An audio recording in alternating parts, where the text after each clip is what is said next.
অমানবিক নির্যাতন তার উপরে করা হয়েছে। আমার ছোট ছোট দুটো বাচ্চা, একটাই 1 বছরের আর একটা 5 বছরের। 5 দিনের রিমান্ডে মানুষটাকে উপরে এত অমানবিক নির্যাতন করা হয়েছে। সে তো কোনো চোর না, ডাকাত না, সে সাবেক বিপি, একজন মেধাবী স্টুডেন্ট। সবার উদ্দেশ্যে শুধু এতটুকুই বলার, আমার হাজবেন্ডকে 20 জুলাই নিয়ে যাওয়া হয় ভোর রাতের দিকে 3:30টার থেকে। তো তাকে সুস্থ স্বাভাবিক একটা মানুষকে নিয়ে যাওয়া হয়েছিল। 40 ঘন্টা তার উপরে মানে তার নিখোঁজ ছিল। অমানবিক নির্যাতন তার উপরে করা হয়েছে। কোর্টে উঠানো হলো 22 তারিখে। তখনও সে মোটামুটি একটু মানে যাই ছিল একটু, বাট এই 5 দিনের রিমান্ডে মানুষটাকে উপরে এত অমানবিক নির্যাতন করা হয়েছে। সে তো কোনো চোর না, ডাকাত না, সে সাবেক বিপি, একজন মেধাবী স্টুডেন্ট।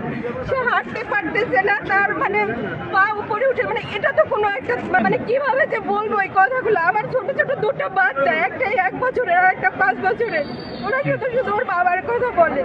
বড় বাচ্চাটার খাওয়ানো বন্ধ হয়ে গেছে, বাট সেই মানুষটাকে যখন এই অবস্থায় দেখতে হয় অন্তত আর যে অবস্থা তাকে করা হয়েছে, তার এখন ইমিডিয়েট ট্রিটমেন্ট দরকার, বিশেষ করে চিকিৎসা। আগে তো তার চিকিৎসাটা দেওয়া হোক, সেটাও তারা দিচ্ছে না। বলতে পারতেছি না যে একটা মানুষকে সুস্থ স্বাভাবিক একটা মানুষকে নিয়ে এভাবে কেউ অমানবিক মানে মানবাধিকার তো মানে লঙ্ঘন মানে।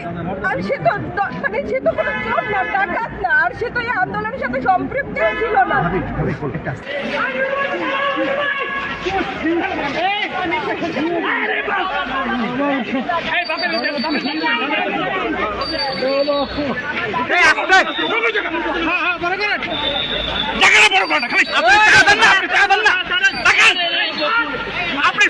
আপনি সামনে থেকে একটু থাকছেন না ভাই।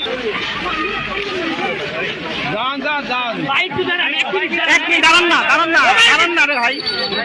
একটু খোলেন ভাই, ব্যাগ দেন, ব্যাগ দেন।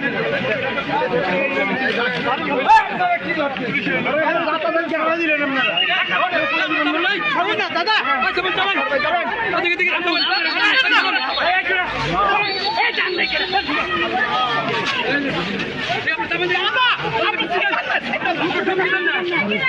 রাস্তা কিনে করেন